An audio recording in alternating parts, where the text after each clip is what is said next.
What an absolutely gorgeous day. You know what it is? It's a great day to get back in the garage. Bill here with Restoring Christine. Boy, I tell you what a ride, what a journey. It's been a long time since I've been online. It's been a long time since I've posted. I just had one video I've posted, I think, within the last 6 months. Before that, I was posting every week because we were working on Christine, a 56 Bel Air. Car that I've had for over 20 years. And 5 years ago, I rolled her in the garage and said, this is it. I've got to take her down, bare bones frame off, redid everything, new floor pan, new trunk pan, brand new interior, brand new everything. Got rid of all the rust, painted it. Whole, 170 videos or so on me restoring this car for the last 4 years. And at the last of it, we got the small block in it and was trying to put some miles on it, trying to get to cruising the coast in October of last year. And a quarter mile from the gas station, filling the tank, just trying to go through some shakedown, it locked up tight. I had to have it towed, but I didn't have it towed to the old garage. I had it towed to the new garage because we moved. So in between all of that, that's why it's been 6 months, longer, 7 months. It's been a very long time since I've worked on Christine, since I touched her. I had to get my life in order, situated, moving into a new house, new neighborhood. Had to move 30 years worth of stuff from the old house and get set up in a new space, but here we are, and I'm gonna give you a quick little tour of my new workspace, and then we'll get into Christine in just a second, so take a look around.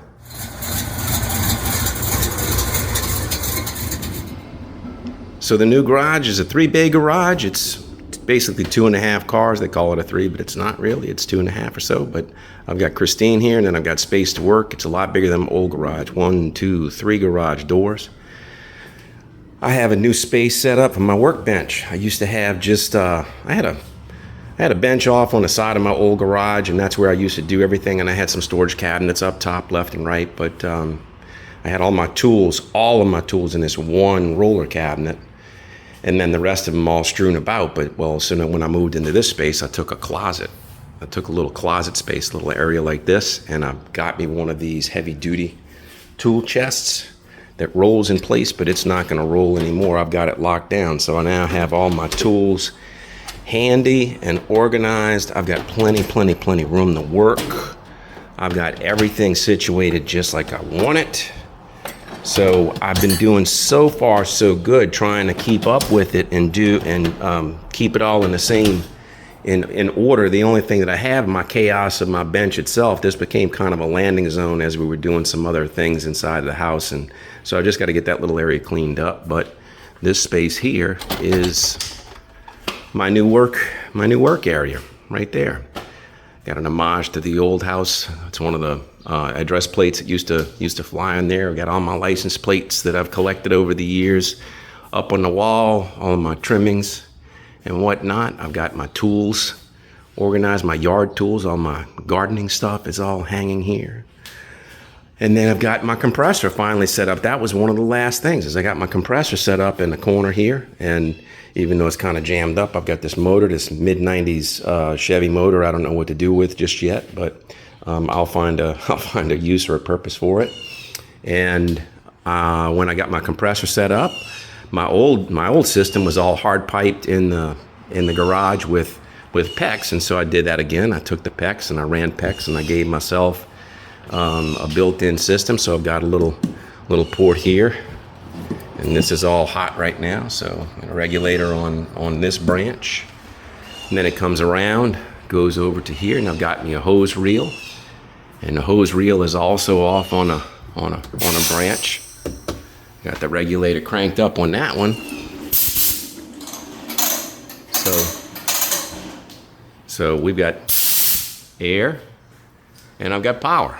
So I've got power here. I've got to put me an outlet up in the ceiling, and I got to pull down here so I can pull down power and bring that out and about. Extension cords over here. But the last thing that I did in getting this garage ready was I wanted a hoist. I wanted a hoist in the old garage. I never put it in. I decided I'm going to do that, and I'm not going to start working on Christine until I get everything like I want it. And this is a big thing that I wanted.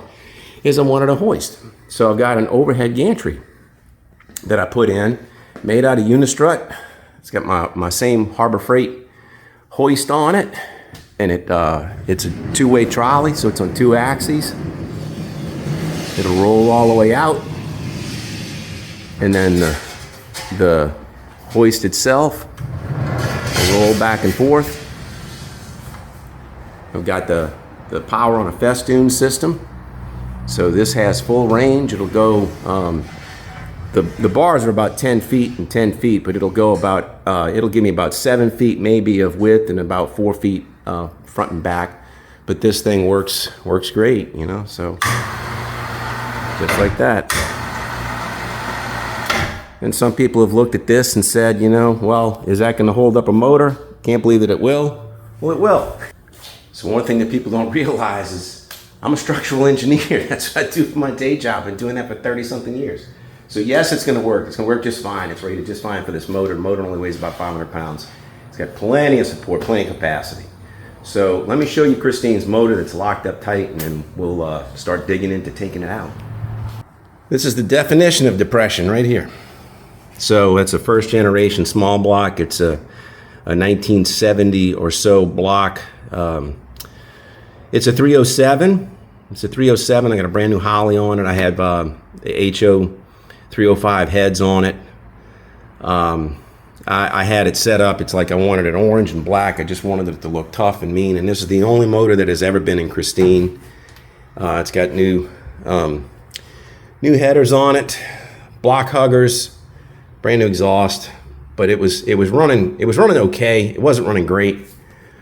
When I first started it up, I had a bad oil leak, and it turns out I had an incompatible oil filter. So, you know, some of the filters as they make them are not all universally applicable. And this one, the seal was just missing the landing on the block, so it spewed oil for a little while. And I only had it running for about 30 seconds or so, but that might have been enough to hurt a journal. I don't know.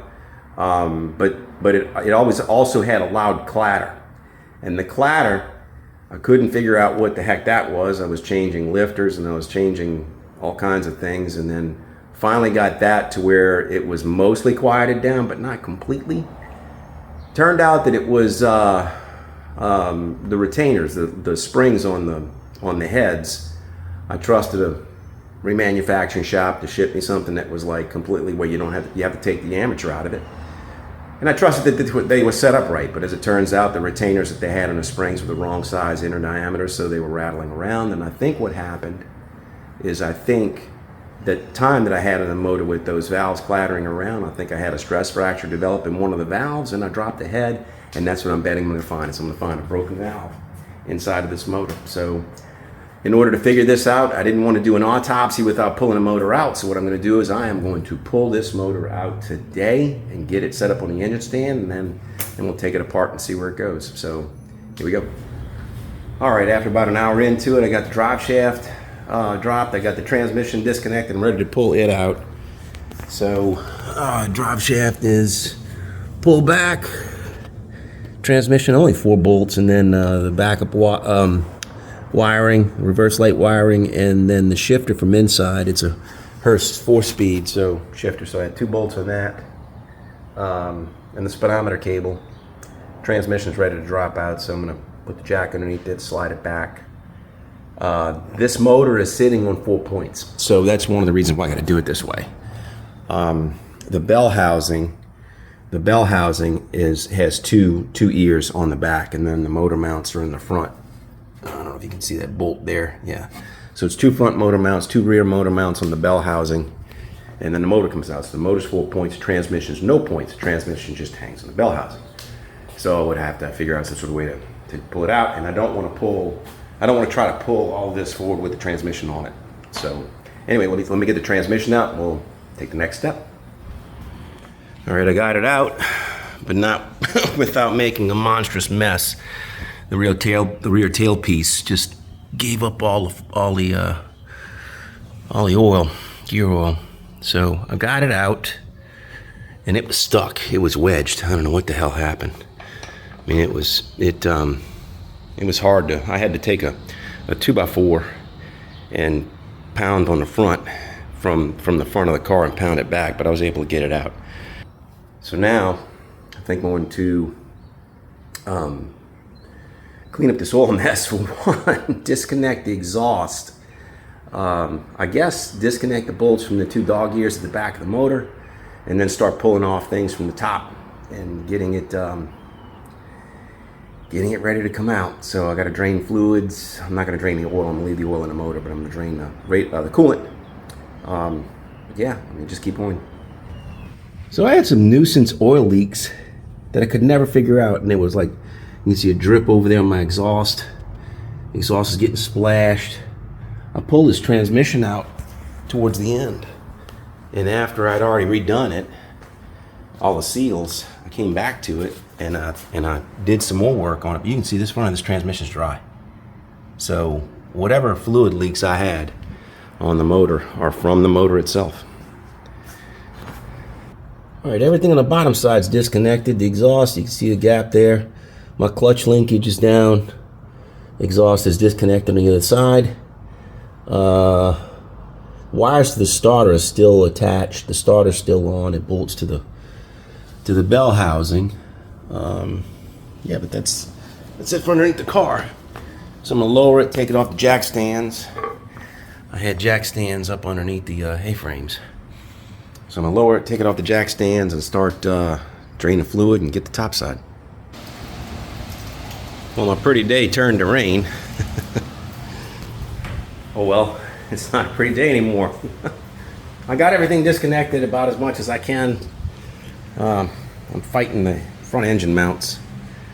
It's that's a bear. I think I'm gonna have to take the hood off and then get the weight on the hoist and then pull it up, and I think I'll be able to get it out. The only thing I have left is maybe the power steering pump. But I just loosened the valve covers. Now I've never had anything off this top end undone, so I want to discover it when you discover it. So if there's anything broken on the top side, we're going to see it. And there's nothing going on here, and you'll notice there's no metal. Not that I can see. No metal. I don't see a drop valve that I can tell. Nothing looks goofy, so let me go look at the other side now.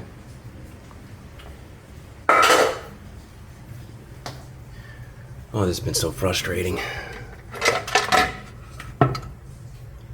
Well, nothing obvious on this side either. Unless, no, that's an open valve on the way back. I was thinking that number 8 exhaust, maybe something there, but can't tell. So, it's not obvious from here, but I'm gonna go ahead and get the hood off. I need to get some help out here. My spousal unit is nearby. Get her to help me, and then I'll get the hood off, and then we can see if I can't hook a chain up and start pulling this motor out. All right, a couple of false starts. We got the weight of the motor up. I had to take the shroud out, disconnect the water line. I had to do it. I had to go get the doubler pulley so that the winch motor was struggling with picking this weight up. But right now, I've got the weight. It's got it. I think everything's disconnected. I still see. I've got just two small wires on the starter, but I've got enough lead on a wiring harness. When this comes up, I'll be able to get to them, be able to reach them. Looks like the shorty exhaust is working good. It's about to clear my power steering gearbox. Power steering pump is up here. I couldn't get it off. I had a mistake with that. I got to put a bolt in backwards, and now it's locked. It's jammed behind the pulley, which is silly. So anyway, we'll get that sorted out afterwards. Let's go ahead and get this motor up.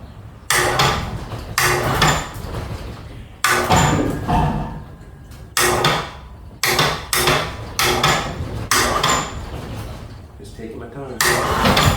Oops. Oh boy. Alright. Yes. Water pump is so long. The water pump's up here. It's about to hit my bulkhead. And the bell housing is on it. So I need to see what that's all about.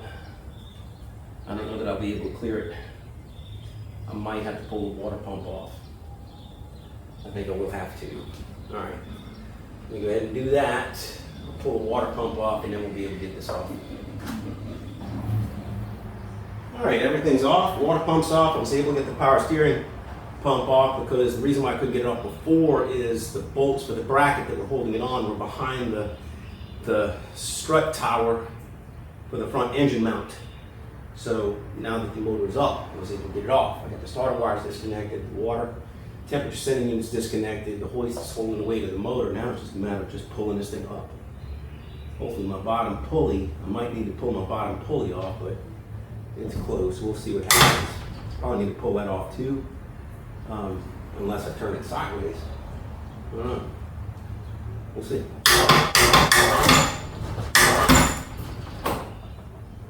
Maybe I can snake it. Yeah, that's what's it.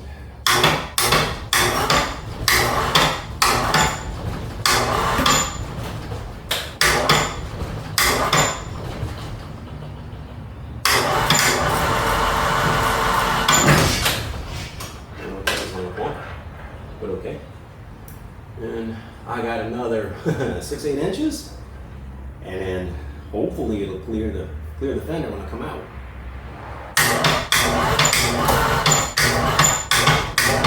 That's about as high as I can get it. Let's see if it's gonna roll out. See if it'll clear this fender. What's hung up back here? Wires.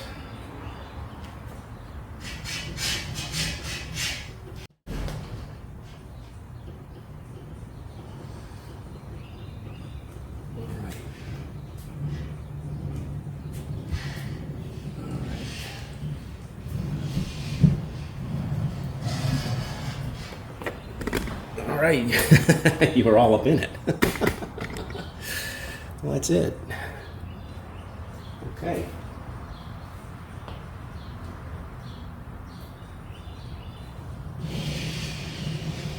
All right, so now I've got the motor out. I don't want to leave it hanging like this, but my engine stand, you know what I don't have? I don't have my bolts. I don't have the bolts that go in the back. They need to be this long. I need to find them. But let me go ahead and get this thing down, and I'll get this kind of sitting on the ground so that it's not precarious. But there you have it. Let me lower it down.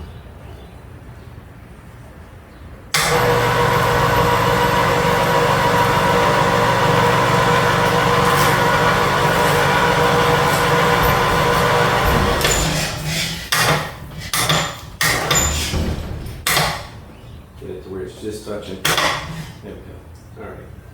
Much of the weight is on the ground. That's it. Just dumped a little coolant. But she's out. She's out. Now I was in the middle talking, and an EMT went by, and it was just a loud siren. So anyway, back to what I was saying. Motor's out. Safely on the ground, just sitting there. When I get the bolts, when I find my bolts from my engine stand, I'll put it on the engine stand. But for right now, that's doing pretty well. So yeah, that's gonna be it. That's gonna be it. Here's all the parts I had to pull off in order to get the motor out of there. And I'm actually a little bit disappointed that I didn't find a broken valve, because I was pretty sure that's what that was. But I guess not. I guess what I'm gonna find is I'm gonna find a broken rod cap is my next guess, because it locked up solid when it did. Anyway, we're gonna wrap it up from here. That's gonna be it. That's gonna do it. Thank you for watching. I'm a bit rusty for doing my videos, so forgive me for this one for having to knock the rust off. But anyway, do hope you liked this video, and if you did, please give it a thumbs up. And as always, if you enjoy my channel, I'd love a subscription. So until I see you next time, please take care of yourself. Cheers.